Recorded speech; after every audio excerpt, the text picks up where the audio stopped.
kuketi hapa tukitaka kuzungumza kwa dakika 45 ambazo wao wameziona na kuona kujua tathmini yao ya mchezo kwa wakati huu. Tayari Al Ahly yuko mbele kwa bao 1-0 dhidi ya Dar es Salaam Young Africans. Naye shabiki wa Young Africans hapa pembeni, yeye atatuambia tathmini yake kwa dakika chache hivi, ameona nini na nini kinatakiwa kufanyika hasa ili kuelekea kupata matokeo kwenye mchezo huu au at least kuambulia sare ya mabao yoyote ile. Mimi kama shabiki mchezo nimeona vizuri na imani kipindi cha pili tutakuja tunabadilika, tunaweza kupata matokeo. Hii mechi 1-1. Unahisi mmefeli wapi kwa dakika 45 za kwanza? Ni matokeo ya mpira. Hakuna tulipofeli. Timu imecheza vizuri.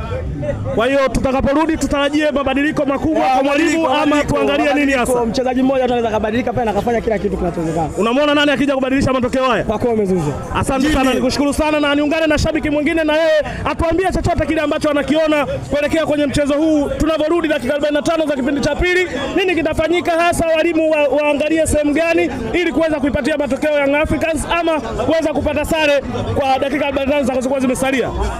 Yaani kwa mimi nikiwa shabiki wa Yanga nategemea ushindi. Goli moja sio goli. Sawa, ni mabadiliko tu ya muda mchache.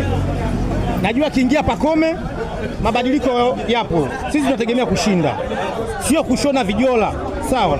Na nachokiona mimi cha msingi, naomba kesho mashabiki wa Simba waje hapa Kibanda Umiza tusherekee nao kama nilivyosherekea nao humu. Mboga Saba na kuona kesho, usinikimbie wewe na kulipia kiingilio mimi. Sawa. Mimi nategemea kushinda. Sawa. Nashinda sawa. Kesho. Na sasa tuungane na shabiki ambaye anaitwa Mboga Saba. Huyu ni shabiki wa Simba na yeye atuambie tathmini yake, lakini pia ameuonaje mchezo na matarajio yake ni nini hasa kwa wapinzani ambao wao ni wanasema ni watani, anaona nini kwa upande wao? Mimi ninachoweza kusema kuwa majamaa wale jamaa hawawezi. Pale umetoka timu 4, yani sare zimetoka timu 4 tu.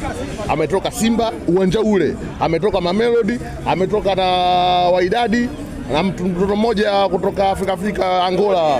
Nani timu 4 ndio zimetoka, lakini wale wanakula 3 bado 2. Diala ni mtu wa kujiweka. Mbona kajiweka mwenyewe? Maana ile kajifunga. Kwa hiyo sisi kama mashabiki wa Simba leo nakula 3 bila. Na kama kuna mtu mwenye 10,000 hapa aweke bado goli 2 bila, na uhakika kabisa hapa kama mtu mwenye 10,000 aweke. Uone Young Africans ikifanikiwa hawezi kuchomoa bado goli 2 bila. Goli 2? Goli 2. Zingine? Zingine 10,000 hapa. Leta nishike. Hapo. Hadi hapa. Nataka kidogo nimwekee na promo hapa atie 20. Mimi hakuna uchangamani hapa atie 20. Mimi nimeila.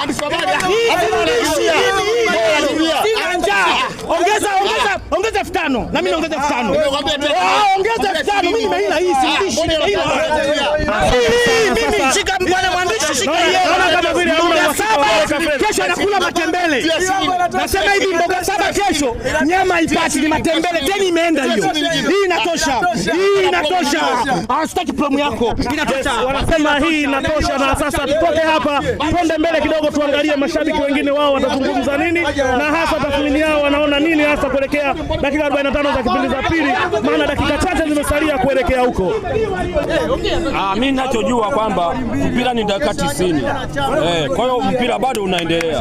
Kwa hiyo mna uhakika kwamba mkirudi dakika 45 mnaweza kuongeza matokeo? Mpira ni dakika 90. Kwa hiyo chochote kinaweza kutokea? Ndio, kinaweza kutokea chochote. Basi mimi niseme kwa dakika hizi 45 za kipindi cha kwanza tuishie hapa, tusubiri dakika 45 za kipindi cha pili pale itakapokuwa zimetamatika na tunaweza kupata kujua nini hasa kinaweza kutokea ama kujua nani anaweza kupata matokeo haya. Hii ni The Game On.